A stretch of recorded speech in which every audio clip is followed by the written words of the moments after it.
Hi, my name is Barry Sterling Mitchell. I produce the Sterling Net Point Power Rankings and the Bias Plus reports. And this is Ben and Barry on football. Hello out there. This is Ben Dickerson, your co-host. What a dilemma. What a dilemma. My fantasy basketball season is coming to a close. I didn't do nearly as well as I did last year between COVID, teams blatantly tanking, teams sneakily tanking, real injuries, minor injuries, and no injuries at all that are being played up as injuries, along with load management. This stuff is killing me, Bear. We need to talk about some football. Really? Okay. That's therapy for you? Because I mean, you're in a real woe is me type vibe here, man. Bro, jacked up. Take a drink on me. Have one. Just to warm the inside, get you ready, because we are going to talk about some football, right? Now, if people know you like I know you, they would not have even expected what I didn't even expect. Was that when I said, do you want to talk about the NFL schedule? You're like, I ain't worried about that. I'm like, did he really say this? And like, they literally just dropped the schedule. Like, they're dropping it as we speak. But we've already known, because Ben and Barry on football, they had put out the matchups earlier. So we already know who's matched up with who. That's already been set up. The only question was, what time or something like that. They had already released week 1, and they released week 17. So the first and last week. So, you know what I'm saying? So, I couldn't be too hard on you, but I'm sure there's something in the schedule or something in the matchup next season that has already sort of clicked in your head somewhere. I'm sure of that. You're sure? I'm sure of it. You know what? Anything schedule related. The only thing I care is our first game is at home against the Denver Broncos, and I hope Aaron Rodgers isn't the quarterback when they show up. Let people know when you say our, what you mean. Oh, I'm sorry. New York Giants is my team, in case anybody doesn't know. And we are at home, game 1 against the Denver Broncos. And the Denver Broncos are the big-time suitors of Aaron Rodgers at this moment. So that's all I care about as far as the schedule is concerned. We got into it last week about Aaron Rodgers. I even looked up some additional information about that whole Aaron Rodgers thing. One thing I'll say real quick, the Packers are unlike any other organization. They don't have an owner per se. You know what I mean? Correct. So what they have is layers of bureaucracy. And when you look at that bureaucracy, it's like, wait a minute, do you really even want to blame him? Because there's a level of bureaucracy around that guy that somebody else was in on that thing with him. You know what I mean? But relative to the coach and the players, they're like in their role of coaching players, and then the bureaucracy handled everything else. So it's going to be interesting to see if Aaron can crack that, that institutional bureaucracy that is the way that the Green Bay Packers is structured. Or are they going to say, well, Aaron, see you later, because we just got Blake Bortles. Oh, Lord, have mercy. The dreaded Blake Bortles. We got B squared. So it is what it is. But if you got to go, then you're not going with our blessing. We are going to take as much money from you as we can. And it's going to be on you, because other than that, we're telling you, come on, let's roll. One other thing I'll say real quick about him, when you look at their cap hit, when you compare his cap hit to Brady's cap hit, he's at about 20% of the cap. Brady's at about 11, So it's an interesting thing when you start to talk about even paying him more, or whatever, or even bringing in top people because they don't have a lot of cap space. So they're going to have a challenge with that in any event. I even wondered when you remember you questioned about the guy they brought in on defense. You were like, he was a question. He got a low rating as a pick, right? He was rated, or he got a round 2/round 3 grade. Might even been round 3, round 4 grade. And the word was that he wasn't even the best corner on his college team. So, go ahead. Yeah, what I was going to say real quick, because you mentioned Tom Brady and his salary cap hit. Do you think that if the Packers hierarchy talked to Aaron Rodgers about personnel the way that the Patriots hierarchy and now the Buccaneers hierarchy talked to Tom Brady about personnel, that perhaps he would have done some things with his contract along the lines of what Brady has done in the past and as recently as this past season to help bring in people if they, and I hate to use the word consult, but if they, at least talk to him in reference to personnel and what he might like to see. Just because they ask him doesn't mean they're going to do it. I think he's concerned that nobody seems to care about what he thinks. So why would he, hey Ben, you know what I mean? Hey Ben, take a salary cut? Hey Ben, remember the institution that we worked for? Yes. Now go up 2 levels and say, how much did they care about what we thought? No, I understand that. And that's just kind of the reality. Well, I understand what you're saying. Somebody else who 2 levels above them, somebody did care. No, I understand what you're saying. We talked about respect and for that, his opinions and stuff as being a part of that institution, as being something he seems to want. Right. So, I understand what you're saying. You know what I mean? So I'm just in the face of that, you've got this real hardcore bureaucracy. And so it's going to be interesting to see how that plays between what he wants. So, I just wanted to mention that real quick.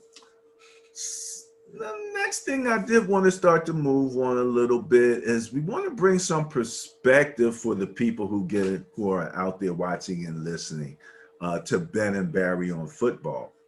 Because with the schedule released today, right, when we get back on schedule, our show will be markedly different. Yes. What it is in the off season. Yeah. So people might all about football.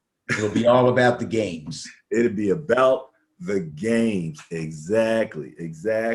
So I wanted to give the people a little taste of what we kind of talk about, and our basis for information.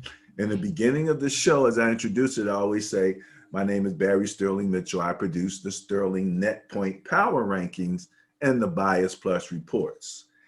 And people probably wonder, okay, what the heck is that? Okay, so let's take a moment to show people kind of what we've done and where we are. And where I want to start at is last year's Super Bowl. And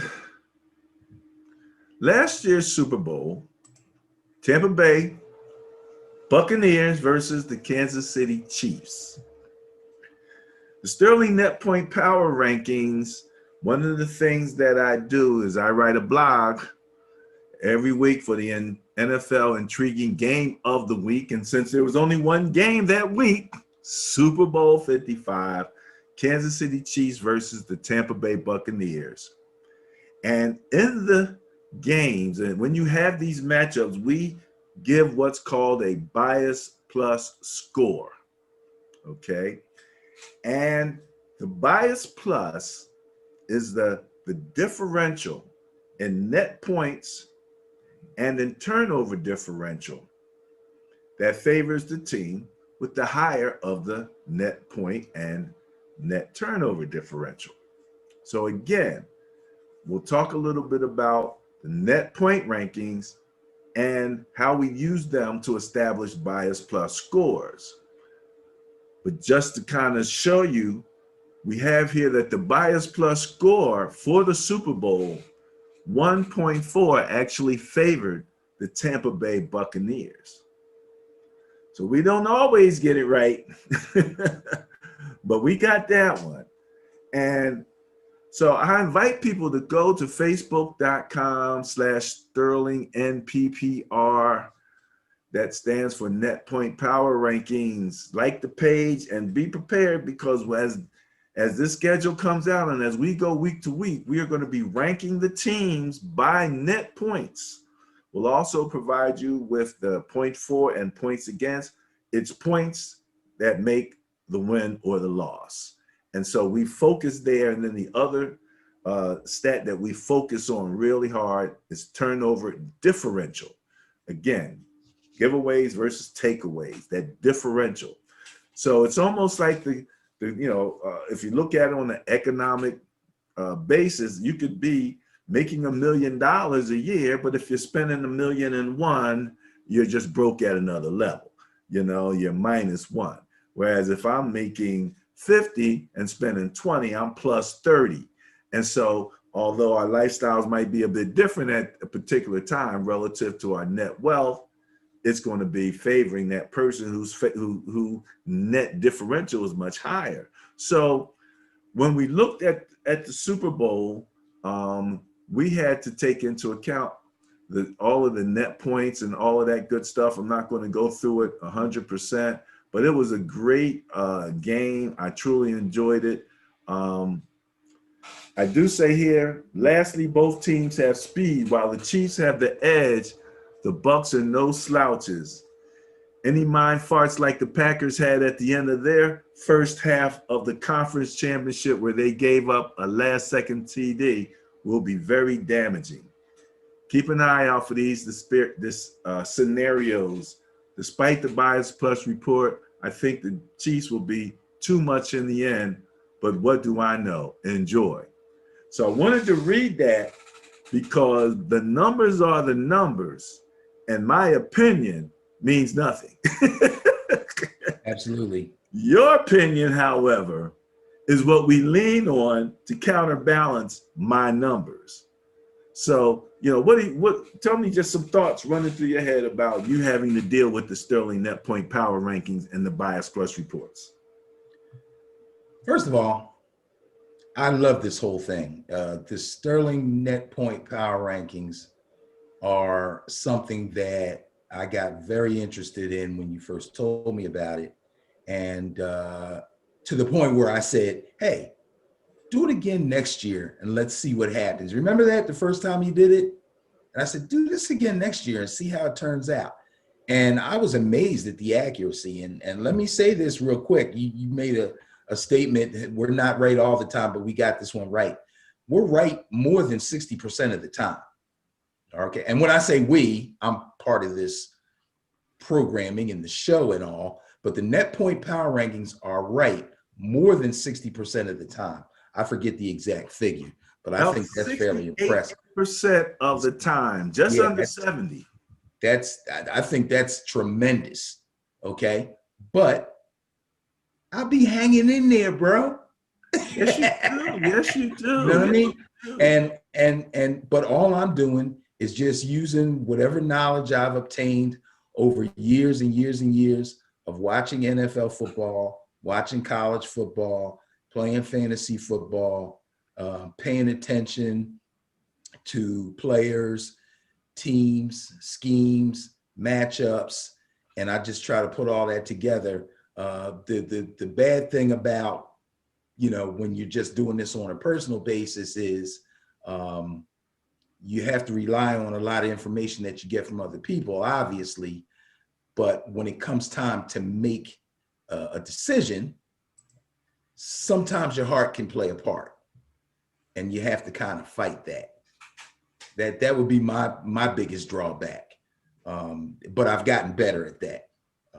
I don't go crazy picking the Giants every week and all that kind of stuff, even though that's my team. I've learned And probably playing fantasy has helped me do that. You just have to like make the best decision based on the information that you have. I do use the Sterling Net Point Power Rankings to help me make decisions in picking games and in picking fantasy players. But I don't want to get real deep into that. So we kind of help each other out, but I'm here just to give another perspective to the rankings. And, you know, it's kind of fun doing battle back and forth with the rankings every week. I enjoy it a lot. It's great. Well, let me remind the people just quickly about the Ben and Barry on football story, okay? Because, you know, so we have a radio audience that maybe is just hearing us for the first time. We've got a podcast audience who's outside of the United States at this particular point, from what I understand, and seeing back the results from the podcast company. But long story short, first of all, Ben and I have known each other now for what, plus 40 years? Can I just round it up to around there? Okay. I would say so, yes. A large telecom company together, and we've since retired. We played competitively in both the corporate football leagues and in outside football leagues, won championships together, and the football conversation has been ongoing in that entire time. If it's one person I can call to talk football, I know I can call that guy. Anytime. Might be a little questionable with it. And I got nothing but sisters, so I can't even call them. None of them care at all. Except maybe for their one team that they like, you know, like my wife, the Eagle fan, you know. She just likes the Eagles. She don't really like football. You know, so what can I say? I can't really talk there about that. But long story short, though, it was about 5 or 6 years ago that I just started listening and noticing some of the especially the female commentators on some of the sports channels. Like they would be interviewing 3 and 4 guys, and these guys would be talking about, you know, the blocking this and the running this and the this and the that. And then she would close it out by saying something to the effect of, well, you know, the Patriots have been winning by a +3 score in the, you know, every week for the last 3 weeks. And then it would just go away. You know, that was like, she'd throw that out there. It was just thrown out there, you know what I mean? And then they'd move on to a commercial or something like that. And I'd be sitting there going, huh? Real? What? And that's when I started looking into it. So I started doing these little matchups or doing these little ranking things, just top 5 on my personal page. And then eventually I made it into a public Facebook page that you can go to now to see that stuff. But what we do, again, we look at the scoring differential, points for, points against, and we rank the teams by differential. So Ben, let's take a quick look at it. And let me see here. Let me make sure I'm looking at the right one. So anyway, Benny, we're going to just quickly take a look at the rankings as of the end of the entire season, including the Super Bowl, because again, it's about differentials, not just gross numbers. So here we go. Let's see if I can do this right the first time. Bam, there we go. So this is the net point rankings. When you see these columns, you see rank team, NP for net points, PF for points for, that's easy for me to say, PA for points against, and our friend, Ben always says, people would think this is a real person, our friend Todd. Turnover differential. Yeah, Todd is a powerful, powerful stat, and we love to take a look at it. Okay, so if you want to know why the Jets, well, actually, it wasn't the Jets. It was Jacksonville that got the first pick. The Jets, who did the Jets beat? Wasn't it the Rams? And it Yeah, like, they won a game. They won a game late in the season that nobody expected them to win, and then the fans were all in an uproar because they're like, we could have had the first pick. could have had the first pick. You played the game to win. No doubt. That's what the man said. So here you have 23 through 30 through 32 in terms of net points. And you'll notice there's a negative sign in front of all of these numbers. They're net point numbers because net points and turnover differential are ranges of numbers that run both negative and positive. And so the 32nd ranked team by net points was the New York Jets and these are averages right here. A lot of times we will do gross, but when you have the bye weeks and things, the gross numbers are a little skewed. So we have to go to averages. So this is based on averages, gross numbers.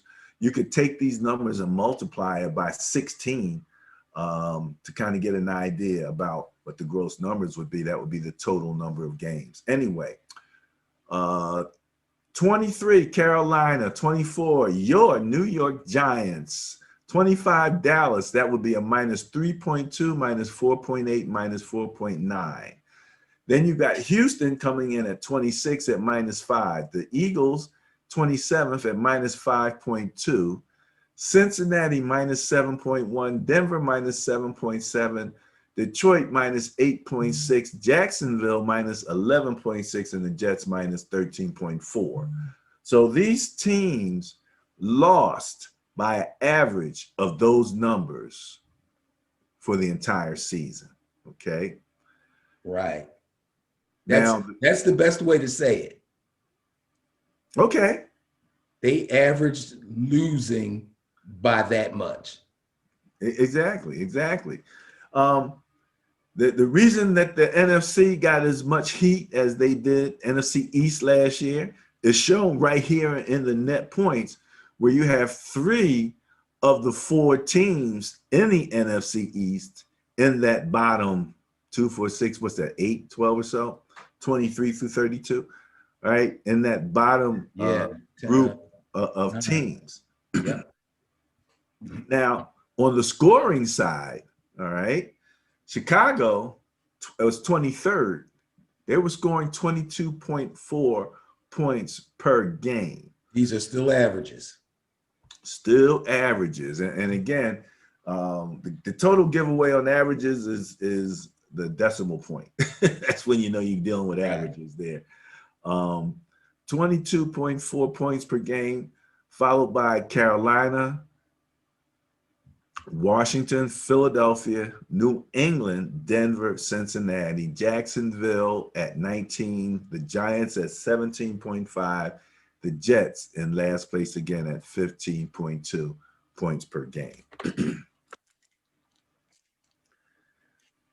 Jets got a new coach. What do you think about their quarterback, Ben? I'll tell you the truth. I don't know what to think about Zach Wilson. I hope he does well. I hope they all do well. When you're a first-round pick, and especially a high first-round pick, and even more, especially a quarterback, I think it's kind of known that you're expected to be able to come in and play season one, whether it be from day one or mid-season or late in the season. You're going to get some run your first year in the league. So I wish them all a lot of luck. I heard a lot of hype about Zach Wilson early. And then as things began to get stirred up in reference to Trey Lance and Justin Fields, some of the Zach Wilson talk kind of fell off, along with the fact that it was pretty much agreed upon that the Jets were going to take Zach Wilson second, no matter what. It was basically a done deal. So there wasn't a whole lot more to talk about with him.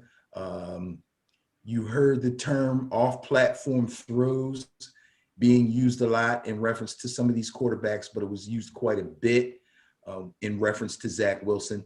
So I expect to see a pretty exciting young guy out there. If they can protect him, And he looks like he moves pretty well, which is going to be important, but they've tried to get him weapons, and they've tried to, as a matter of fact, I think the majority of the New York Jets draft was on the offensive side. Robert Saleh, who is a defensive-minded coach and who is now the head coach of the Jets, I believe he's going to take the defense basically the way it is and put it on his shoulders and say, I can make these guys better. But offensively, I want to give my rookie quarterback everything I can. I kind of like that. I admire that. I don't know if it's going to be successful, but I hope Zach Wilson does well. And when I say does well, I don't mean, he goes crazy and wins the NFC East, because I don't think that's going to happen.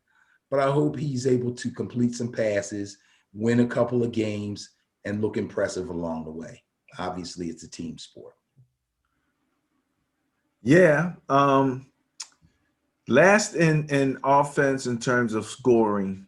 Right. NFC, so the AFC. That's where the work had to go in, and the new coach came in, and he knew that. They're like, he probably took a look at our site and said, let me see what the Sterling Net Point Power Rankings say about my offense. Oh my God. We were last in points for. We averaged 15.2. Man, where's the draft board at? We need some offense. We need some weapons. Smart move. When you go over to the next column, points against, all right? We always go back to the points, the offense sells tickets, defense wins championships. I forgot that Detroit came in dead last in points against. They went and traded away their quarterback, got a new quarterback, but they were dead last in terms of giving away the most points per game in the league last year. Yes. I forgot that. And bad too. You give up an average of 32 points a game. That's bad. Like you going into games as the underdog, like week after week after week after week after week. If you're going to give up 32, how many are you going to win? My goodness. Now, I said all last season, my surprise defense was the Tennessee Titans, because I'm like, how are you in the bottom 10? You're the Titans. I just expected defense to be a strong part of what they do. Run the ball. You got the toughest running back in the league with Derrick Henry, and play strong defense.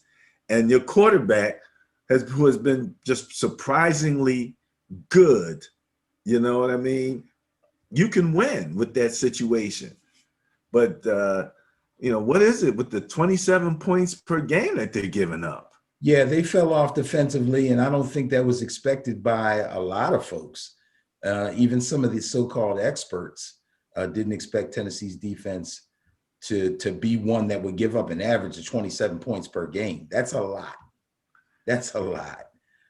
And again, and I've made this statement before, if you have a run-centric team, you must, everybody needs a good defense. But if you have a run-centric team, you must have a good defense, because you can't get into scoring battles or you're going to lose. It's going to be tough for you to come back. So, and the crazy thing is, let's see, 27 points a game they average giving up. That puts them 24th in the league of 32 teams. So they're not the worst, but they're far from the best, and they're not even close to being average. But how good was their offense that they are still have been in playoff contention for the last couple of years? Anyway, we're going to see that. That's a good. We'll see that when we get to the top, right? When we start to move but yes, the top, we're going to see how good their offense was. Right. But I will say this much: I do not see the Tennessee Titans in the bottom 10 in net points. So that gives you a little clue. That gives you a clue that their offense was doing a little something to lift them out of the doldrums there. Now, speaking of the doldrums, the Dallas Cowboys at 28th in the league. talking about having a score to win the game, giving up 29.6 points per game, just under 30 points per game, you know, and it was the magic of Dak in the early part of the season where he was overcoming those types of deficits and battling at the end of games, and it was all exciting and stuff till he broke his leg, and then they realized that not everybody can put up 30 plus points a game just to match the other team. Yeah, but it's no good to lose 34-32. Oh, I'm telling you. There's no fun in that. No, none at all.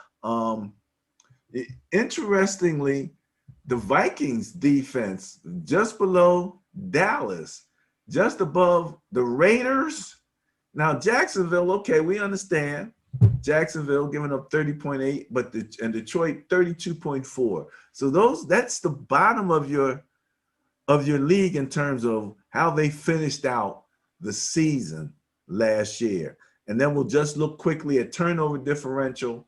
Starting at 23, you had Dallas at -0.2. Now you got Washington with the same thing in 24th place, Cincinnati 25th place, Jacksonville 26. Now we're talking about 0.4, 0.5, 0.6. We have a 3-way tie at 0.6 between Detroit, Houston, and Philadelphia.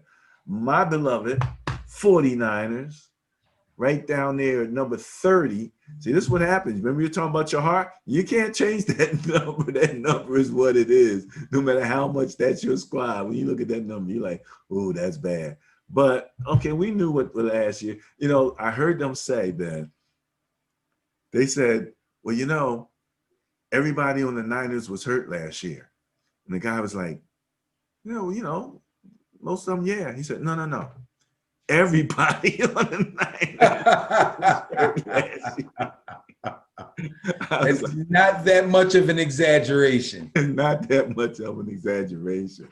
So, and then you had Las Vegas, the Raiders coming in at -0.7 at 31st place, and Denver at a full -1 turnover differential per game and 32nd place.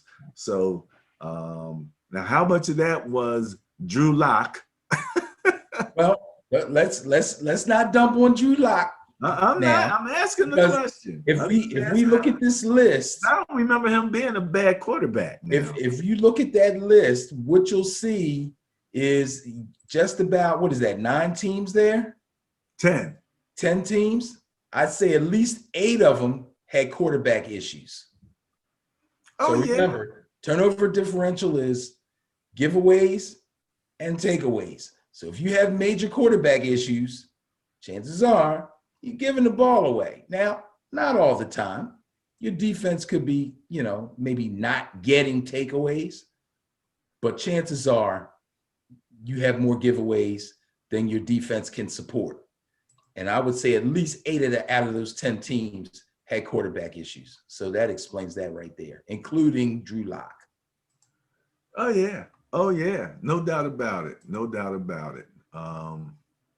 Now, let's see if we can catch up with the next group.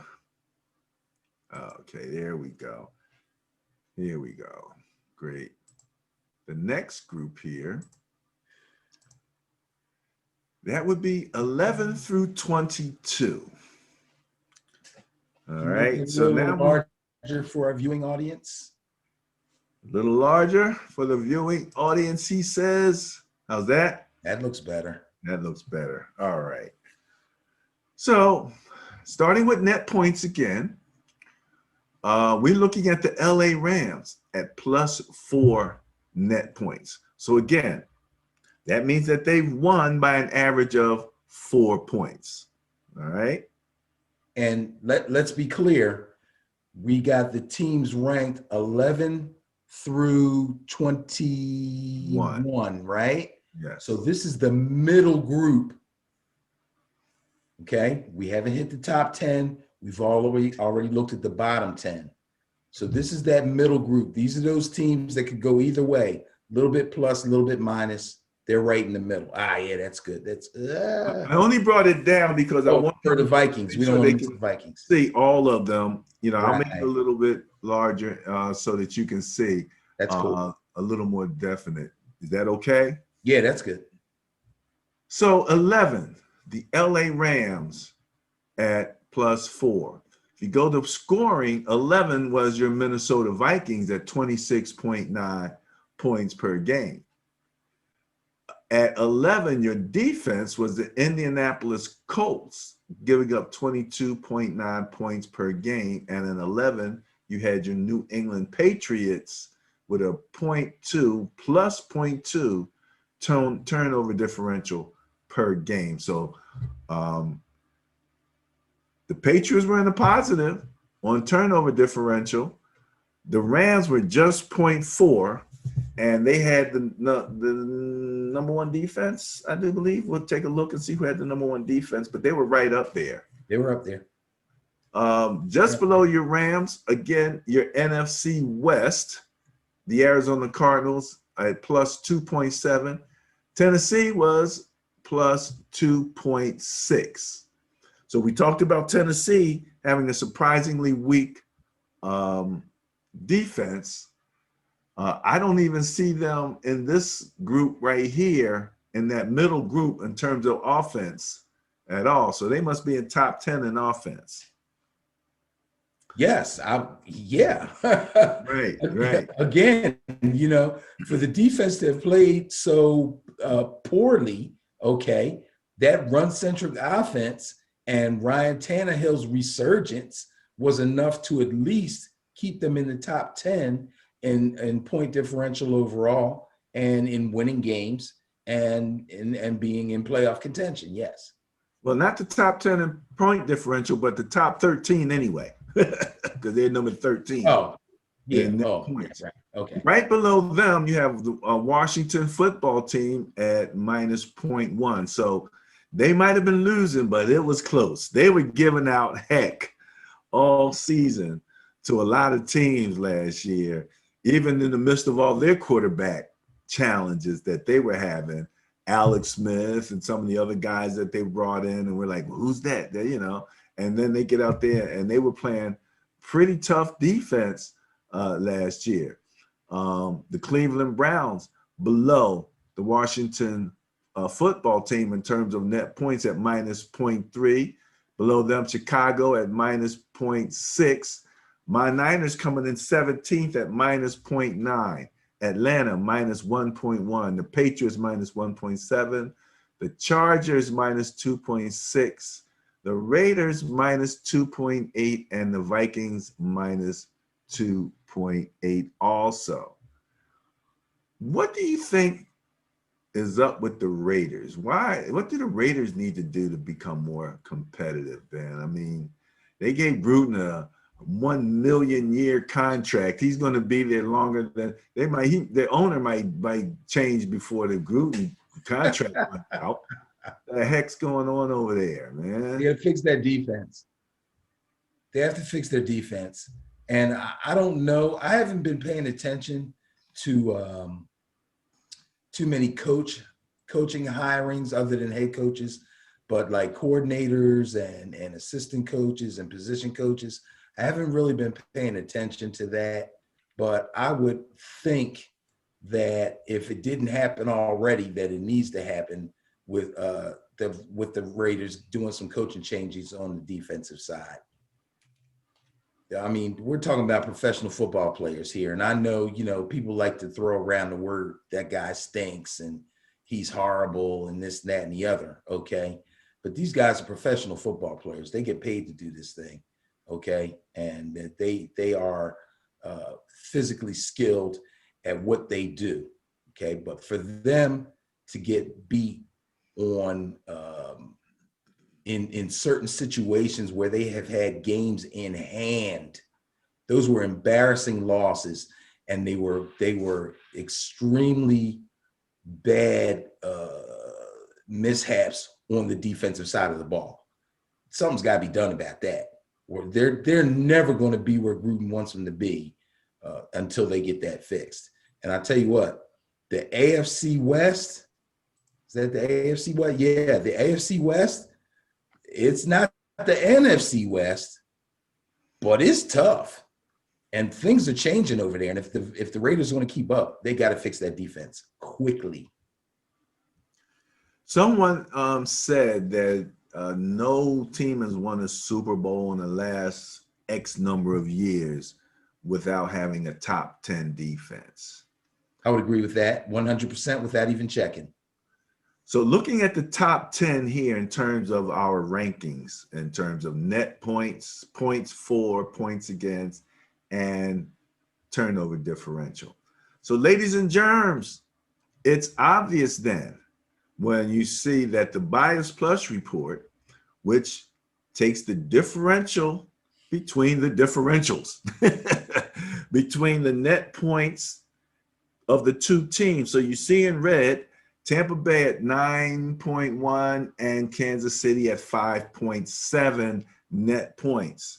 That differential then favors the team with the greater net points, Tampa Bay. So I didn't have to do any fancy footwork thinking to come up with the bias that favored Tampa Bay. It becomes obvious in the numbers. If you follow us week to week, you'll see how those numbers flow through the season. We break the season down into quarters like a football game. Now, Ben, we had 4 quarters, nice even 4 quarters last year. What do we got, a built-in overtime this year with the 17th game? Oh, man, I don't even want to start to think about that just yet, bro. I don't even want to think about that. I was like, how are they going to do the bye weeks? And our division's going to have decimals. It's going to be it's going to be crazy. But you know what? It won't be too bad as long as everybody gets one bye as normal. I think they threw in I think probably what they'll do is that 17th game will probably be a cross-conference game. You'll have a chance to know for sure because we actually posted the article which lists all of those scenarios. I'm pretty sure that's what it's going to be. It'll be a cross-conference game, but it won't be a team in the cross-conference division that each team plays. Okay.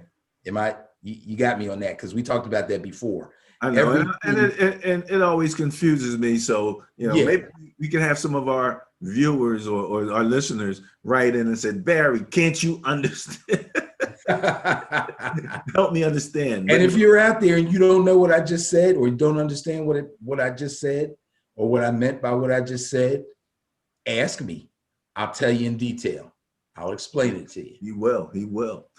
So let's look at the top 10 in terms of net points, starting with number 1, Tampa Bay plus. Now, everyone's in the positive here, no negatives. 9.1. Baltimore was second, 8.8. Green Bay third, 8.3. New Orleans Saints, 8.2. Buffalo was fifth at 6.8. Kansas City was 6th, 5.7. Pittsburgh was 7th at 5.5. Indianapolis came in 8th at 5.1. Seattle, 9th at 4.6. And the Dolphins, one of our surprise teams last year, the Miami Dolphins came in 10th with plus 4.1 net points. So those are your top 10 as they finished out the season. Now, again, this is post Super Bowl, and Tampa Bay did win the Super Bowl by a nice margin. So these numbers, I have to admit, this is not the final regular season numbers. Yeah, which were maybe a lot closer in terms of Tampa Bay and Kansas City net point differential, because if you remember, the Bias Plus was only 1 point something. Exactly. So, just to remind people that this is post Super Bowl. So we carry these calculations all the way out. This is how it ended up, because when we start next season, this is where we're going to start at right here. Okay, these are only numbers that we have to go by, no games having been played. So we start here, but we quickly go into the week by week differentials. And it's interesting because there are some commentators who already have power rankings out for next year. So that being said, would you, if somebody said, hey, what's your power rankings for the 2021 season? Would you feel good presenting this as is or no? These teams are no longer the same. Obviously. So I would go no, to be quite Okay. honest with you. We use these numbers because they were the only numbers that we had. Other than that, fundamentally, the net point differential going, as far as we would calculate it for week one, everybody's at 0.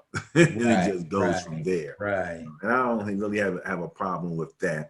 But at the very least, for example, Tampa Bay now, when I say the teams are not the same, excuse me, that might be wrong about Tampa Bay. Tampa Bay is darn near 100% the same. Yeah, no. Unbelievable job. Unbelievable job by them to keep doggone near everybody. Amazing, especially on offense. It's amazing. Oh my goodness. It is absolutely amazing. All the way down to Antonio Brown, who I thought was going to be one casualty. When you were talking about the holding up Tom Brady as a comparison to Aaron Rodgers relative to having influence on what you call him, some of the difference is Tom Brady came into a situation where that was already the culture, and it was just a matter of him, establishing the fact that he was Tom Brady, and then the culture adapted to him. We talked about some of the player personnel in the background. They got some extremely smart people. They are not bureaucratic in the way. They're almost like the startup firm, the entrepreneurial firm versus AT&T. Everything's bureaucratic, and nothing's bureaucratic on the other one. You know what I'm saying? And then secondly, again, Tom Brady is the ultimate, I'm going to give you guys a discount so you can get the people that I want. I don't know if Aaron Rodgers is willing to do that. That's a question. I've even heard people talk about paying him even more money or extending his contract even further. But I do believe that the Packers have salary cap issues. And so I even wondered if maybe they took the guy on defense that they took because they could pay him less. Just something in my mind, because again, they have salary cap issues. But the interesting thing is, and we talked about this at length when you go over to the points for category, that even post Super Bowl, Green Bay still had the highest scoring team in the league, even with the average, even with the points that Tampa Bay put up against the Kansas City Chiefs at 31.5 points per game. Now, this is what I thought after you and I debated back and forth last week so vigorously. Ben, if you could have the #1 offense with a really great quarterback, and then you recruited a bunch of no-name guys who nobody could name except maybe 1 or 2 guys, and you were able to produce the #1 offense with that group of guys, would that not be something that you'd be like very proud of? I would be proud of, but I wouldn't try to duplicate it. I gave you too much time to think about that question. No, you didn't. I wouldn't try to do it again. You know how I feel about this, man. I know. Equanimous St. Brown, Marquez Valdez Scantling. Are you kidding me? Yes, they are professional footballs. Yes, they are professional wide receivers in the NFL. Yes, they are. But Devontae Adams is the truth. All I need is one more half truth, and we wouldn't be going through this with Aaron Rodgers right now. Everything they did was on his back. Oh, yeah, those guys ran routes. Yeah, they caught the ball. But I would venture to guess that he spread the ball around more, if not more than at least as much as any other quarterback in this league to get the job done. And that's wonderful. To be quite honest with you, are you saying you think he spread the? Did you say you think he spreads the ball at least as much as every other quarterback? At least, if not more. From the numbers that I'm hearing, the targets to Devontae severely outweigh the total number of targets to everybody else. So I don't know about that spreading the ball out too much. Everybody caught balls. Him in a way. Everybody caught passes. Yeah, Devontae caught a lot more than everybody else. Because Devontae is far better than everybody. But so you're saying he's spreading the ball around, but in a way the numbers don't support that. No, I didn't say he spread the ball equally. You said like every other quarterback. I said he spread the ball around more than, if not at least as much as, any other quarterback. You can go to teams and look at running backs and third string receivers, and their reception numbers will be far lower than the running backs. And I'm saying this off the top of my head. I haven't looked this up. Okay. So if somebody wants to look this up and debate it with me, that's fine. I could be wrong, but I'm telling you, the freaking ball boy got a first down for Green Bay one game. That's how much that he uses everybody, and he uses everything he's got to put points on the board. That's why he's the MVP. Obviously, Davante Adams is head and shoulders above everybody else on that team. So, of course, he's going to get more. And when you look at his numbers, and I know, and you know, and everybody else in the NFL knows that he's going to go to Davante more than anybody else, and he still puts up all pro numbers anyway. That's a tribute not only to his hands and his route running, but again, it's a tribute to Aaron Rodgers being able to get him the ball. But he didn't live and die off of Davante Adams. He used everybody. Well, you know, it's interesting, and we'll look into more of that. There's also a question about how, you know, the coaching and the alignments and a number of things that were in place there. But bottom line, number one offense, Tampa Bay came in second, 30.8. Buffalo, third, your second favorite squad there at 29.9 points per game, number 3 in the league. Now, we talked about Tennessee and how Tennessee's offense would have had to help that defense for them to be even in the mid-range. And as you can see, they came in 4th in scoring at 29.6 points per game. The Saints came in at 29.1 points per game, even though how many games was it that Taysom Hill basically started? And I believe he, you tested my memory. I'm pretty sure he started at least 4 games. At least 4 games, and there was at least one game when even Jameis got in a little bit, you know. Yeah. And they still were able to come in 5th in scoring at 29.1 points per game. So that's an interesting thing to keep in mind, especially as we go back to your statement about some of the quarterbacks who had some of the greatest opportunities, Jameis being one, when you're taking over the helm from the great Drew Brees, and you still got a playoff contending team all around you.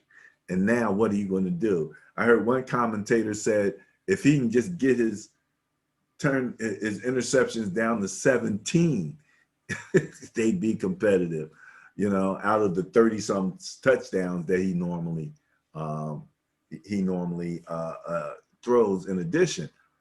The question with Jameis, do you know anyone who had the LASIK surgery? Yes. Did it help them that much that maybe they could have been that much more competitive? Oh, wait. Do I know anybody in the NFL that had LASIK surgery? No, nobody like in your league that plays football. Because I'll be quite honest with you, even when I played, I thought that I could I could see the ball faster with glasses on than without Yes, glasses.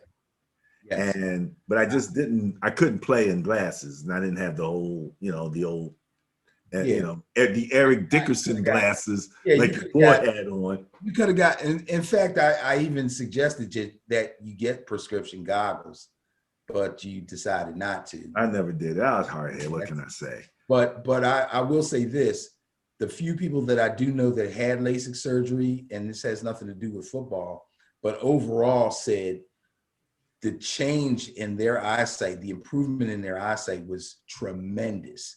They didn't say, oh yeah, I can see now. Oh, I can see better. They're like, yo, I can freaking see. You know what I mean? So I would say that that's probably going to be a big improvement for him. Yes. On Hey, top of look, the fact that man, he's with the coaching staff with a different philosophy than what he played under when he was at Tampa Bay, I'm sure he will do much better. And I'm really rooting for Jameis to do well now that he's with the Saints. the interesting thing is that Drew Brees' strength was that short to mid-range pass, and he could wear you out with it. How much of that was coaching, and that's play calling? That's what they were looking for. How much was that they were playing to his strengths is a question mark. But you don't have that. Don't have any of those issues of being able to throw the deep ball with Jameson. He could put the ball out there.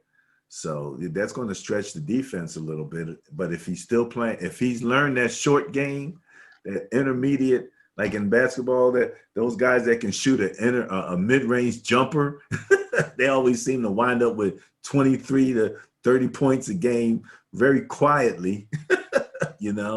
If he can do that, then he could be very dangerous. He could be very dangerous. So, well, I expect to see that.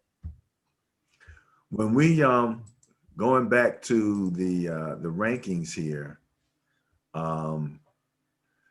Seattle points for 28.2, the Colts 27.9, the Ravens 27.3, and the Raiders 27.1. So the Raiders can't be too mad at their quarterback. They're a top 10 offense. No, that's what I said. When you asked me what to do about the Raiders, I said defense, defense, defense. Absolutely. Absolutely. The Ravens are an interesting group. They added some speed. What do you think? What do you think about what they did this year, especially in the draft? I think they got the kid Rashad Bateman, who's a pretty good receiver. He will help them. Boy, I tell you, the Ravens are a tough team to analyze. They're pretty much a run-centric team, and you have to call them that because not only do they actually run the ball a lot, but they have built-in run plays for their quarterback, who is a dynamic rusher, on top of the fact that he's a tremendous scrambler, and he will take off and go sometimes when he gets in trouble. So all that piles up to rushing yards, but he did throw a good number of touchdown passes. It's crazy. He didn't throw for big yardage. He didn't have the greatest completion percentage, but doggone if he didn't throw the ball in the end zone. So now that they've done some things as far as wide receivers concerned, I expect to see him do even better. So Baltimore's going to be a tough team this year, I think. Interesting relative to scoring. Indianapolis coming in at 8, putting up 27.99 points per game. That is going to be a number to watch now that Wentz is the quarterback. Are they going to have a fall off in scoring? Everybody talks about their defense, even though it just fell outside of the top 10, obviously. But offensively, they were number 8. So it's going to be interesting to see how efficient and whether or not he can continue to put up those types of numbers. I'll tell you, man, the Colts are really stepping out on a limb, putting all their eggs in Carson Wentz's basket. They really are. I think that Frank Reich believes very strongly that he can fix whatever went wrong in Philadelphia for Wentz. And I commend him for having that kind of, or for him to even believe that he has the ability to do that. And I'm sure that part of that is because he was on the Philadelphia coaching staff that won the Super Bowl a few years ago. Carson Wentz was on that team. And even though he got injured and didn't finish the season and didn't quarterback in the Super Bowl game, him and Frank Reich had supposedly a pretty good relationship. I got into a little thing with an Eagles fan the other day, and he tried to give me this whole thing about DiFilippo and some other guy was a quarterback coach and this and that, and Frank Reich didn't have that great. I don't hear all that mess, okay? Frank Reich is the head coach of the Indianapolis Colts. Frank Reich needed a quarterback. Frank Reich said, you know what? If Carson Wentz becomes available, I will take him and I will mold him back into the type of quarterback that I need to help this team win games because we're that close. So unless Carson Wentz is broken beyond repair, which we won't find out until the season starts, then Frank Reich could come out of this thing looking like a genius. Really? I mean, the question is, well, there's a couple questions. Where is Wentz physically and where is Wentz mentally? So those are the two questions. Yeah. Well, physically, I have to assume that he had more than enough time to get himself together physically. I mean, when they benched him, he wasn't injured. So any minor nagging things that he may have had, he's had the whole end of the last season and the whole off season to get that right. Now, the mental part, I mean, he should be in a good place now that he's got a new home. Okay. Yes, it comes with pressure because a lot is going to be expected of him. But if Frank Reich is in his corner and Frank Reich props him up and says, I brought you here because I know that you can do it, that does wonders for a ball player, man. He's got the physical skills. Nobody's ever doubted that. So we shall see. This is going to be something that's going to be watched by everybody once the season begins. Just moving over real quick to the next column, points against. So we're talking about the top 10 defenses in the league. Kansas City came in 10th, giving up 22.8 points per game. Your New York Giants finished in the top 10 in defense, 22.3 points per game. And now we're better. Okay, we shall see. Oh, we're better. Okay. Interestingly, New England wound up number 8 in defense, 22.1. And they one of the things that we always talked about with New England in the Tom Brady years was how well their defense played, how good their defense was. Their defense has been consistently good. And even with all the opt-outs that they had last year and all the other turmoil, they still turned in a top 10, defense in terms of scoring. Shout out to Bill Belichick. Man, got to give it to him. Tampa Bay came in at 7th, giving up 21.6 points per game. And yes, defense wins championships, but it's not always the top defenses, obviously, because you had Washington, Pittsburgh, Miami, New Orleans, the Rams, and Baltimore. And I keep hearing they say the Rams had the number 1 defense, but I have to remember that when the NFL ranks defense, they go by yardage. We Yeah, go by points. they use a lot of different categories where we're just doing points against, but yes. And well, that's what they do on defense. So based on points, numero uno was the Baltimore Ravens, giving up just 18.5 points per game. The Rams were second at 19.3. The Saints coming in at 20.9 was number 3. Miami, the Dolphins, 21.1. They're going to need to keep that defense strong as Tua kind of, grows into the starting role here.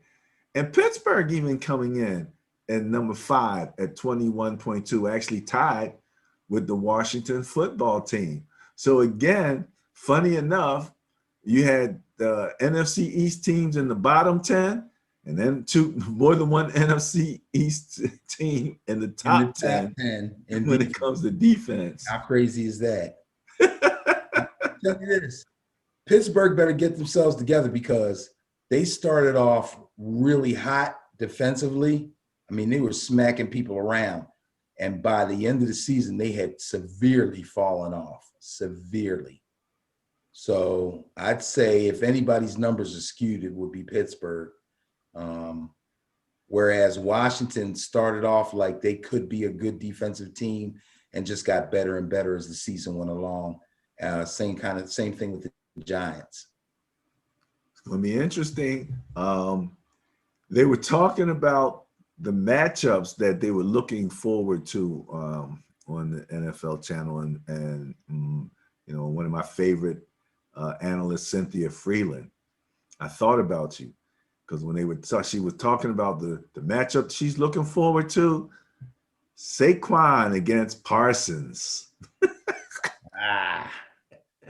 Yeah, that's Penn State on Penn State crime. That's going to be interesting. That's going to be interesting. And that's NFC East, right? Cowboys, right? Yes. That's going to be interesting. And I'll tell you the truth, man.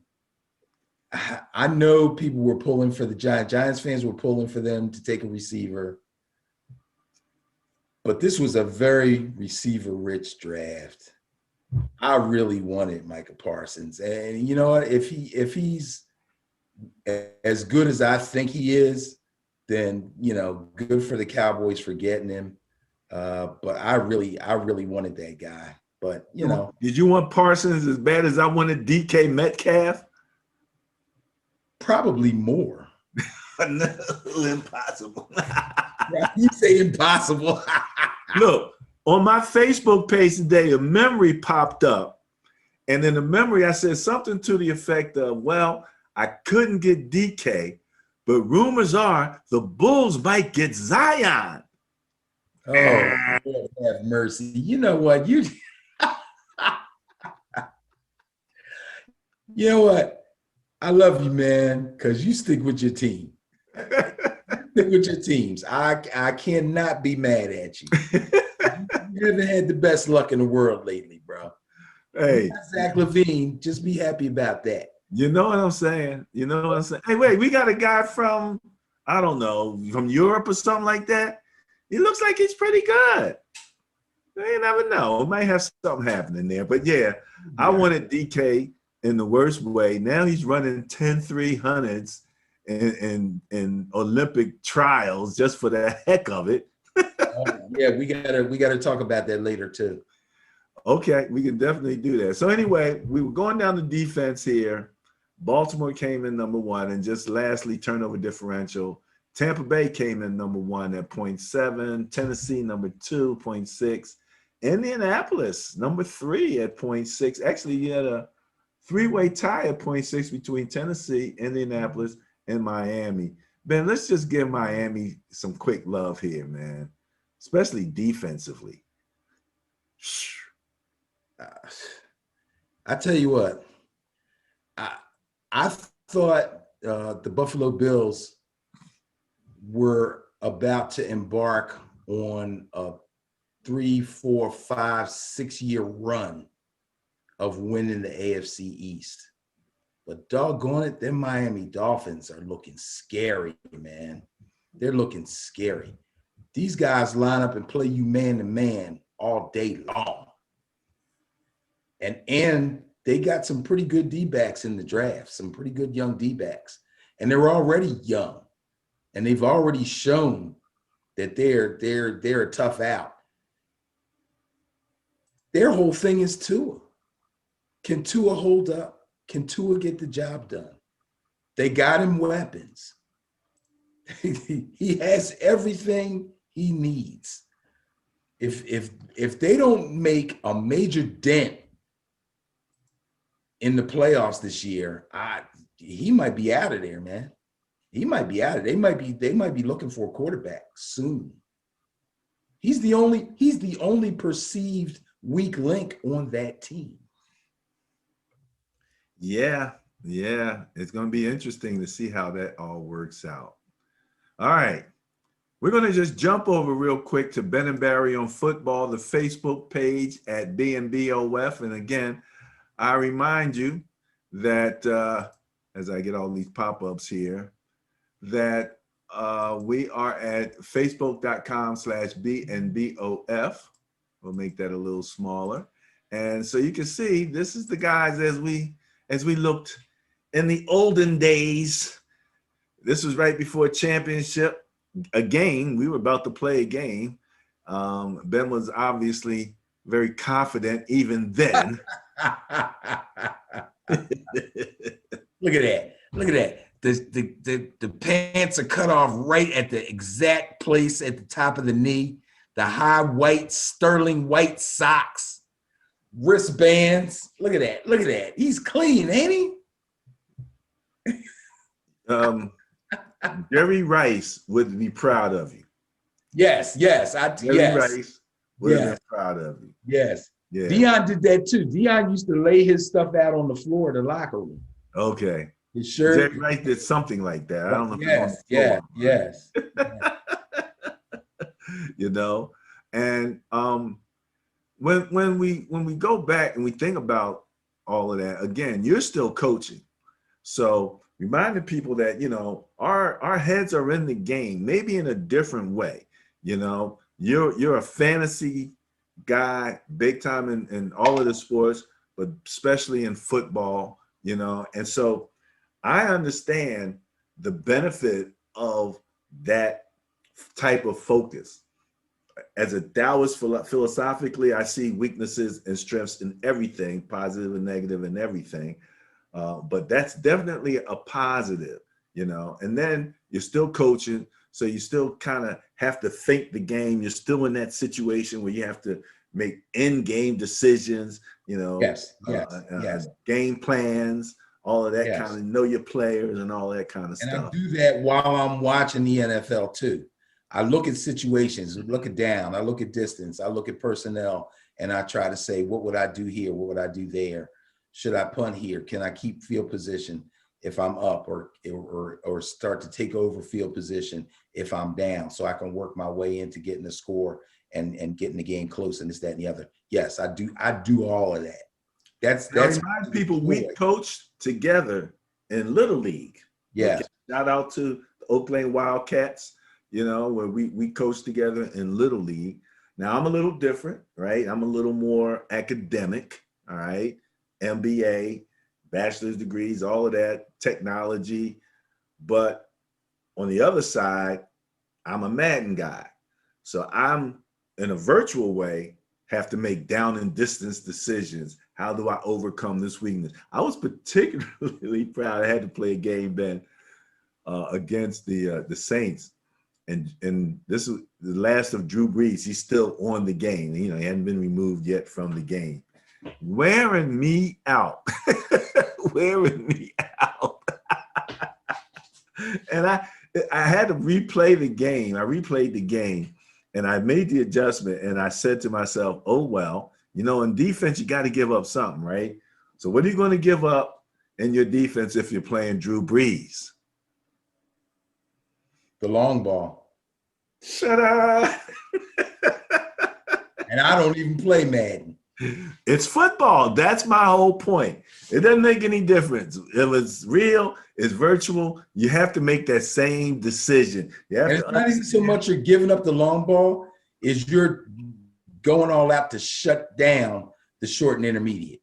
Absolutely, because I still kept two safeties, but Yeah, you know, I just right, played it a little bit different, right. and You're everybody not was a going to little more give up the compressed. long ball. Yeah, you're Right. not going to give up the long ball, but you're gonna put as much pressure as on the short and intermediate pass as you can.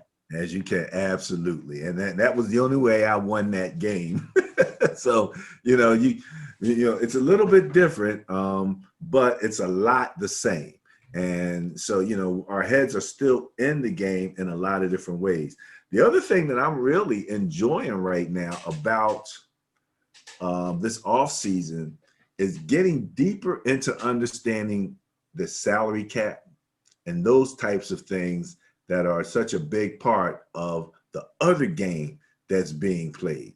So we talked about the different charts that they use when they are comparing draft picks, and how, when they're making those trades, how they understand what's value, equal value, plus value, minus value, all of that kind of stuff. That is intriguing to me, at the very least. And I haven't completely made the connection to net points relative to that, but that's a part of it. That's why when we said that these teams aren't exactly the same, I mean, the Rams aren't the Rams from last year offensively. No. You know what I mean? That one change at quarterback, we don't even know how that's going to impact them. Everybody assumes it's going to be a positive impact, and then you have the other part of, well, the teams like the Niners who were not healthy last year coming back healthy. So even the Rams and who they played last year is not the same level of competition. So it's really going to be a brand new season, and that's what makes it just ultimately exciting. Want to jump over real quick. Again, back to Ben and Barry on football, and just run down, Ben, let's do some stream of consciousness for maybe the next 15 minutes, and then that's about it for the show. Again, this is Ben and Barry on football, and I remind you, on the radio, online at WJRL953.com every Friday, 6 to 7:30. All right. Then first thing I have to just mention, it's the birthday of Ronnie Lott.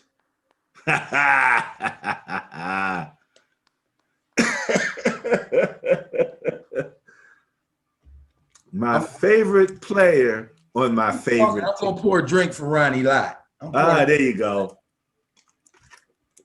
A drink for Ronnie Lott. And I had to put it up there. Was known to change the tenor of a game with just one hit. Love that guy. Love him. Momentum, just took the momentum away from the other team more than once with just one hit. It's like, oh, wait a minute. What have we gotten ourselves into? So, Ronnie Lott, any last words before we move on? It's one of my favorite defensive players, man. I got a lot of favorite players. So you're going to hear me say that a lot when we start talking about players, especially old school guys. But he was definitely one of my favorite defensive players. No doubt about it. When I watch 49ers game and they're on defense and the other team's throwing the ball, I'm looking for Ronnie Lott. There you go. There you go. And again, remind people that running the ball. Football.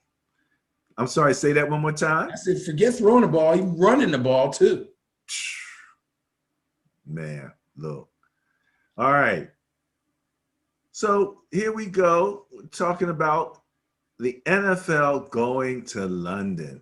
Now, I heard a couple things today. I don't know what we're doing relative to going to London, Benny, but as far as the COVID is concerned, but it's on the schedule.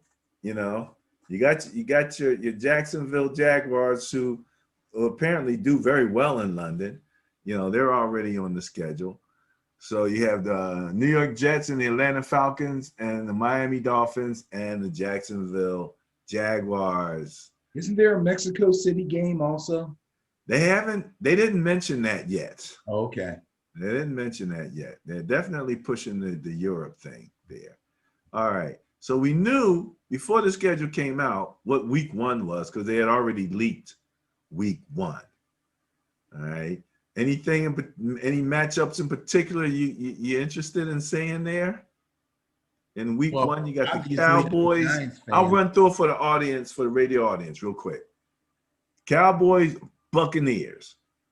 As far as the playmaker was concerned, that is the game. He could care less about any other game. That was the game right there. That's an interesting kickoff, isn't it? Dak going right up against the Super Bowl champs. I mean, I tell you the truth, man. I can't get excited about that. You will be. You will be. Once the season gets kicked off, you're going to be excited. But let's just run through it real quick because the people can't see it. Cowboys, Bucks. Eagles, Falcons. Now, that should be a good game. Steelers, Bills. Come on now. I want to see that game. Jets, Panthers. Your boy will be back, though. Your running back will be back. McCaffrey. Yes, sir. He'll be back. Vikings, Bengals. All right. I'm interested in that game. Very interesting. Bengals quarterback will be back from injury. Niners, Lions. Niners are like, wait a minute. We know that quarterback right there. Oh, man, that's not even fair. We know that guy. Well, at least you got to go on the road. Not that that's going to slow you down any. Yeah. If y'all don't smack the mess out of the Lions, with the last place defense, right? Right, and everybody back healthy now. Pray everybody comes back healthy. Yeah, no doubt. All right. Jaguars. That's the Jaguars right there. Couldn't have come up with a better matchup for the Jaguars. Trevor Lawrence, they couldn't come up with a better matchup for Trevor Lawrence. Let's give him a pillow to lay on, why don't you? Oh, my goodness. You know what? I'm starting to feel, I'm trying not to think that something is going on with this Urban Meyer, Trevor Lawrence, all this hocus pocus, all this Tim Tebow. Something don't smell right. It's not a strong odor, but there's a bit of an odor coming from Jacksonville. If I might bring this up again later, but I tell you, that game right there looks like a setup. I'm trying to take a quick look because who was it that the Texans just brought in for quarterback? Oh, somebody. Yeah, they just brought in somebody to play quarterback, or as a quarterback. And it makes sense because they don't know what the heck is about to happen with those guys. Whoever it is, I feel sorry for him. Rough, absolutely rough. Let me see here. I'm going to take a quick look and see if I can figure that out. But long story short, that's going to be a very difficult situation for anybody to come into. But again, they do have a new coach. They've got some new leadership. Not sure about their GM. He was kind of a shady character that came over from the Patriots. Am I not correct there? Yeah, they're a mess right now, and they're going to be a mess for the foreseeable future. So, but yeah, there you go. That's the first game. Then you got the Seahawks and the Colts. Woo! Wait a minute. Can't wait for that one. Oh my goodness. That game is full of intrigue. And ladies and gentlemen, this is from the guy who could care less. Well, yeah, I mean, you're making me. You're making me care. It's hilarious though, because you're talking about a test for Mr. Wentz coming right out the box. And the Seahawks didn't have the greatest defense earlier last year, But that's what makes it so good. Not by the end of the season. That's what makes it so good. So you had a team whose defense doggone near the wheels fell completely off, but they just didn't quite fall completely off. And they actually had a little bit of a resurgence near the end of the season. So they're not a top-notch defense, but they're formidable to a team that's bringing in a brand new quarterback. And then we got Mr. Wentz going up against them. Now, luckily, he's at home. Okay, so that's a good thing for him. But he's also got to deal with Russell Wilson. And if this game turns into a scoring match, we're going to see what he's made of. So, yeah, that game is intriguing. I'm telling you. All right. Cardinals, Titans. Now the Kyler Murray got called out on Good Morning Football as being one of those guys that it's time to show up, time to do something more than just promise. I forget how he put it. He has so many weapons, I can't even name them all. He's got weapons on top of weapons. Their problem is defense. And I'm not sure they addressed it. I'll have to take a look again at their draft. But I'll tell you what, I can't even think. They lost Patrick Peterson on defense. What big defensive name did they bring in? I heard through the grapevine that their head coach might be on the hot seat. Really? Yes, and him and Kyler Murray were supposed to be a marriage made in heaven, but Kyler Murray may be falling into somebody else's lap if they don't start winning games. They're not going to win games if they can't stop anybody. And now, game one, here comes Derrick Henry into town. Sheesh. Well, let me throw this out real quick before we forget. Remember we asked about the Texans? I said I think they brought somebody in at quarterback. How about Tyrod Taylor? Oh, God. First the guy stabs him in his lung with a needle, and then they send him to Houston. So poor Tyrod. and then they send him to Houston.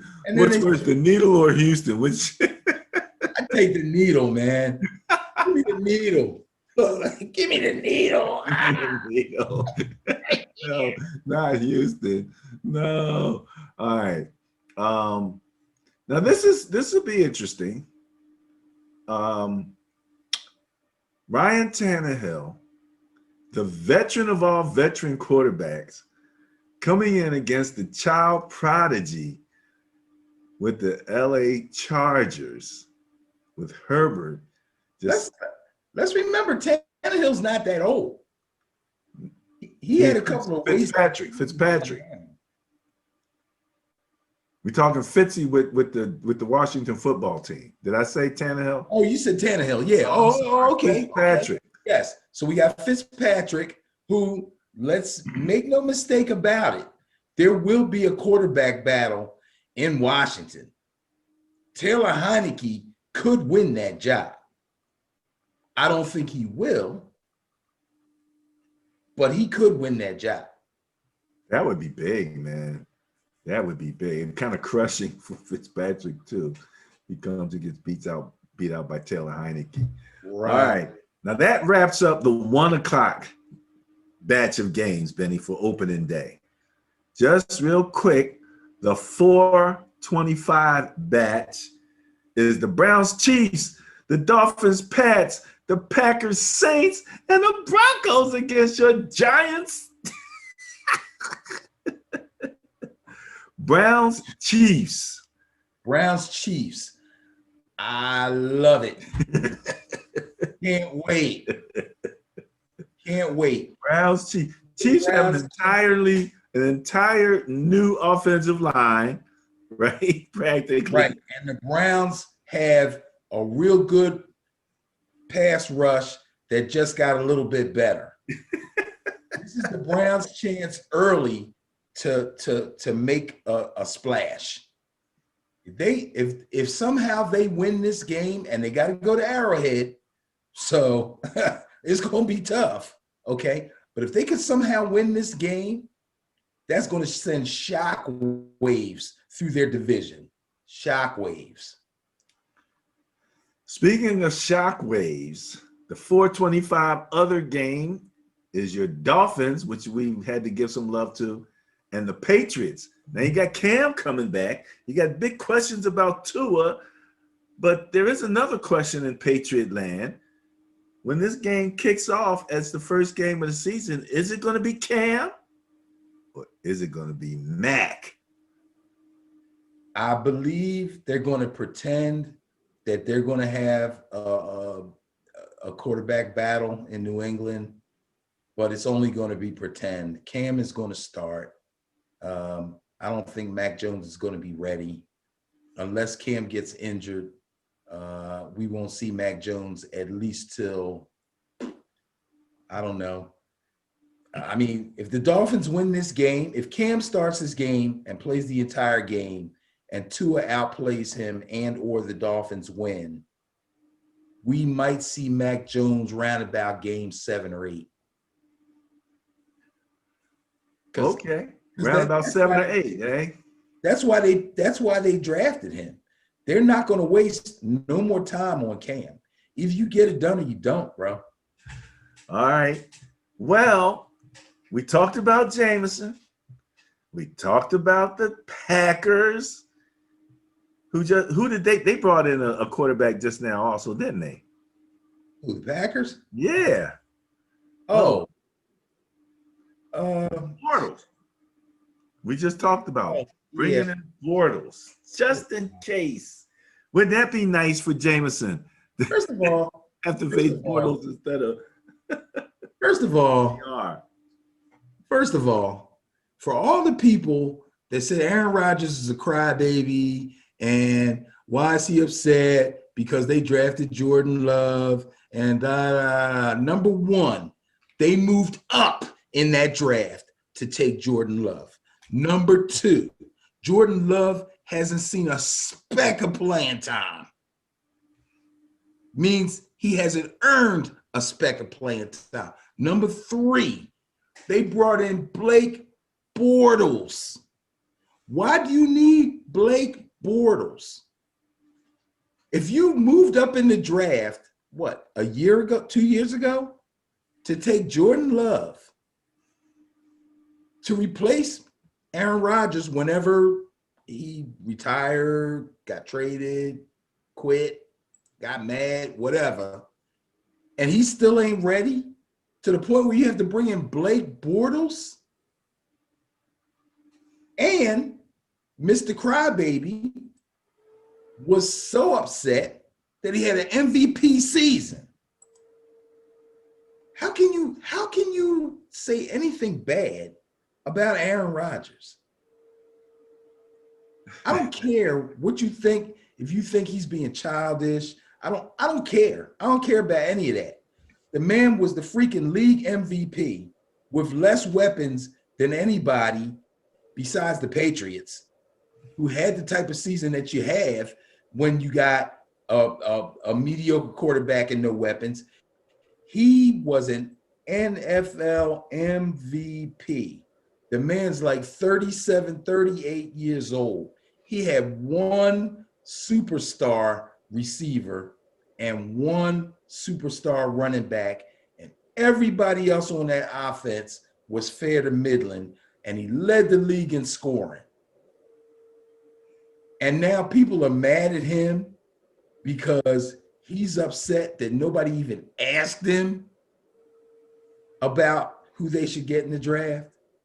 They didn't have to do what he said. At least ask him. That's disrespectful. That's disrespectful. That should be a good game. I tell you the truth. Whether Aaron is there or not, I would watch that game just for Jameis. Just for Jameis. All right. Well, I know you're going to watch the next game. Absolutely. The Broncos against the Giants. This is a great game for us. Broncos Didn't they bring in didn't they draft a quarterback? Or they brought a quarterback in? Yeah. Who Yeah. did they get? They got um no, they didn't. Where'd Justin Fields go? He went to Chicago. Oh yeah, right. Um They got somebody. I'll take a quick look at it, but yeah, there was a question about, oh, you know what it was? I predicted that Justin Fields would fall to them. But earlier, before my mocks, I was saying they probably wouldn't go for a quarterback because they brought in Teddy Bridgewater. Teddy. Right, that's what it was. So they brought in Teddy Bridgewater. So I said, well, they'll go with Teddy and they'll try to bring Drew Lock along. Maybe they got him out there a little bit too soon. He's not terrible. He just, he's got turnover issues and things like that. So they'll bring in Teddy to steady the ship, and then they'll try Drew Lock a little bit later. But then there was talk that perhaps Justin Fields will fall to them.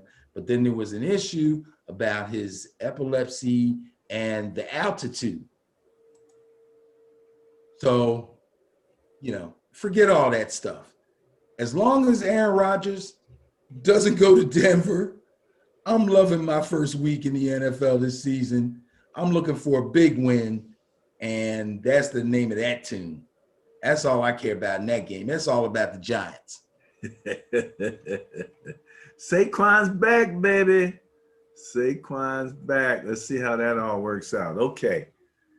You mentioned the Chicago Bears. You mentioned Justin Fields. Justin Fields, he got a quarterback matchup against Matthew Stafford.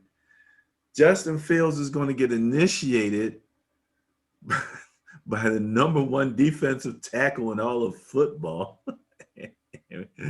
And a defense that was almost number one, right? It's second in giving up points.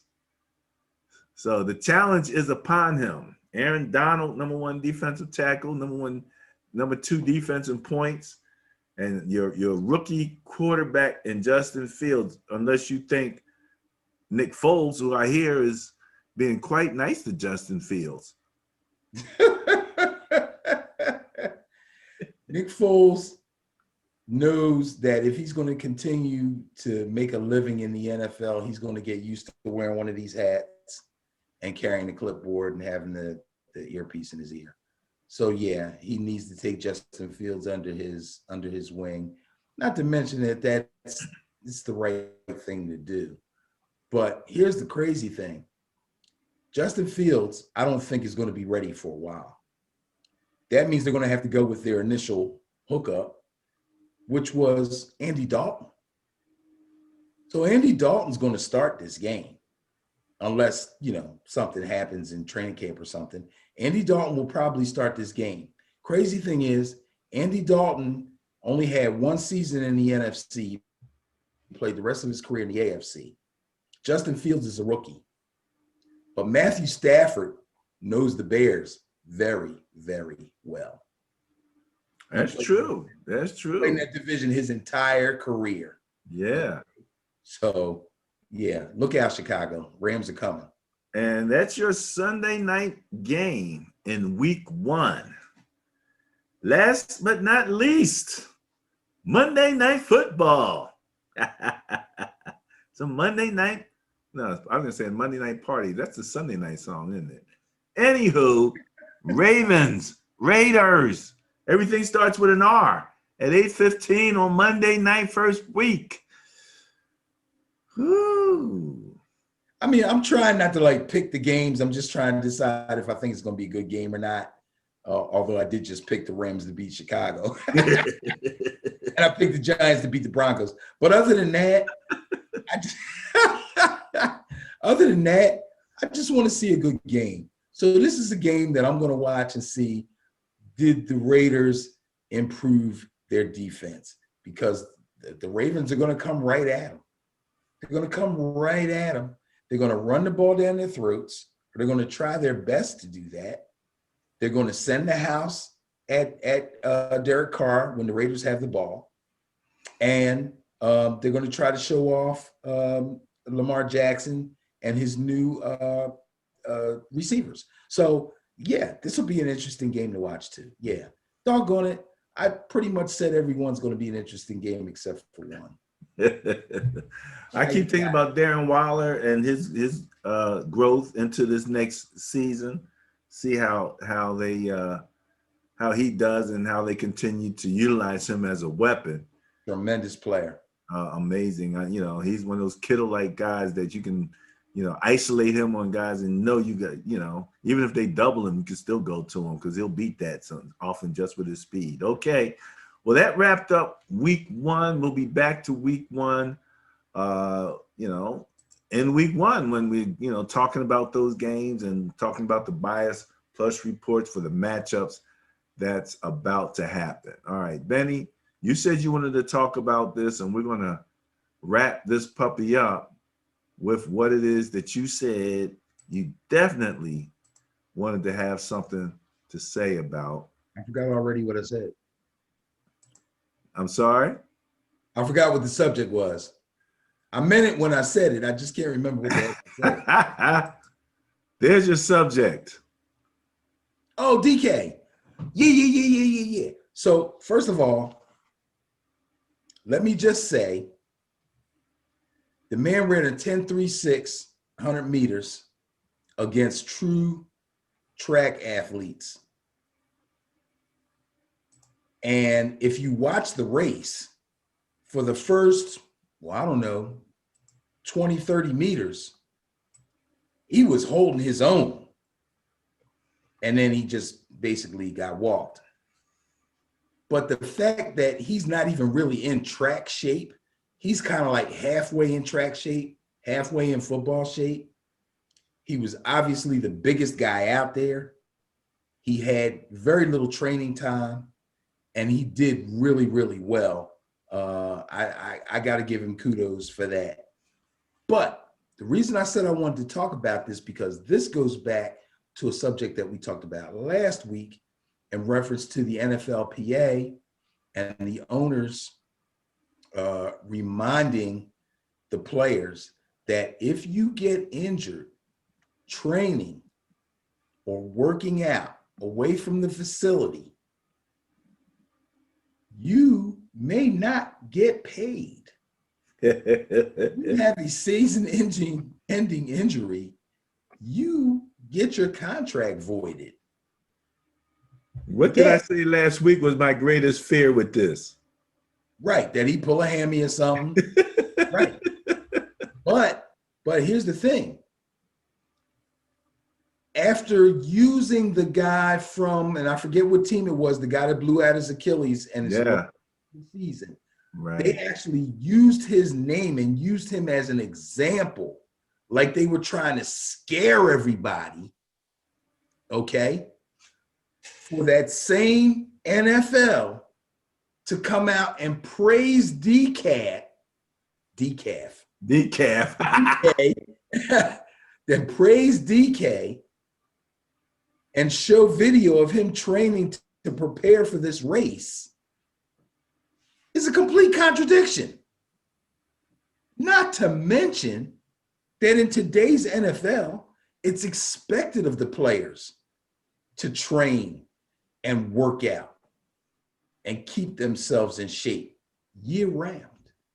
And you know they can't do it at the facility. They can't do it with their team coaches and team doctors. You say they cannot do it at the facility? Not year round, no.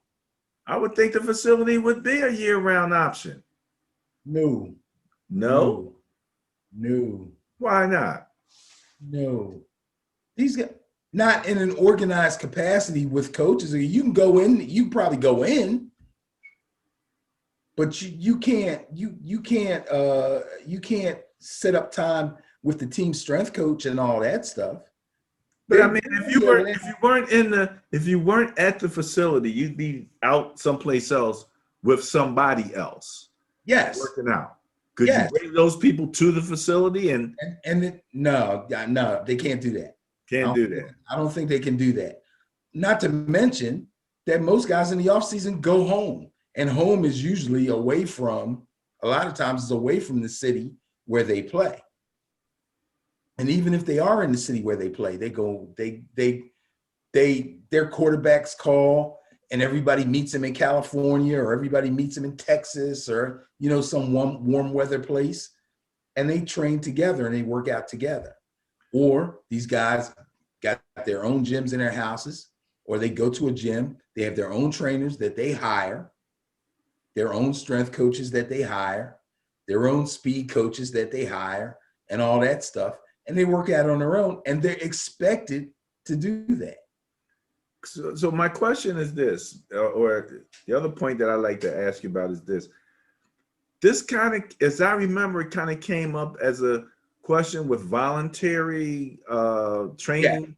Yeah. And like the people were opting away from voluntary training with the team because they said they felt on their own. And I think that's kind of what instigated or aggravated this whole thing, right?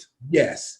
The players were saying that they felt safer staying away from the facility and their teammates for as long as was legally possible because of COVID. So it almost seems like a revenge move or an in spite move, that as soon as somebody gets hurt, the NFL comes back and says, yeah, well, you can stay home and work out on your own all you want, but if you get a season-ending injury, we're going to void your contract and you're not going to get paid. It is in the contract, though. Yeah. Oh, it is. So if you make that decision, you need to understand that you take that risk.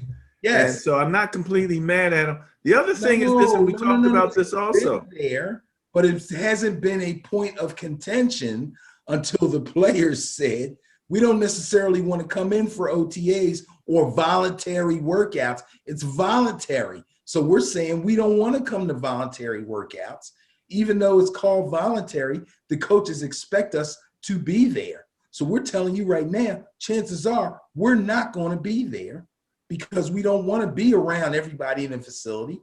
We feel safe working out with who we've been working out with and where we've been working out with the entire off season. I haven't got sick. I haven't caught COVID. I'm around the people I know. I don't want to come in and be until I have to. That's basically what the player said. So my question to that position is that the NFL has probably the best track record for non-transmissions because of all the testing and tracing that they do. So to say I feel more safe away from the facility than in a facility where everybody's being tested practically on a daily basis seems to not jive in terms of logic. I can understand what you're saying. If they're home and they want to go to the facility, I don't have to get tested. Texas to LA for these voluntary, and you're like, that's not a good thing. I can kind of understand. I have to get tested and traced every single day from the opening of official training camp until the doggone season ends. I don't want to start that any sooner than I need to.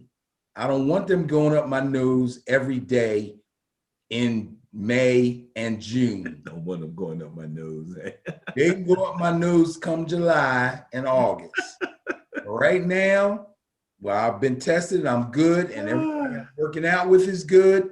So I'm just going to stay with this group that I know is good. Well, I don't have to get tested. I'm good. Everything's good. Once I come in there, I'm going to get picked and prodded, and I'm trying to avoid that until it's absolutely necessary. I understand their position. I have no problem with it. And I think the NFL is trying to bully them with the whole, if you get hurt, we're not going to pay you. Yeah, we know.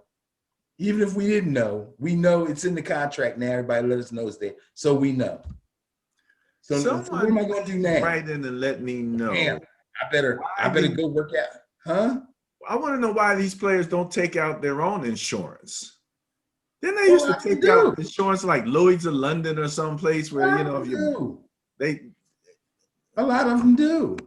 So then if that's the case, then they're covered if they void that contract, if they're smart enough to have taken out their own insurance policy. Yeah, the guy that blew out his Achilles, I don't hear him crying broke. I haven't heard anything, so I don't know what he's saying, to be quite honest with you, but it is an interesting point. He'll be all right.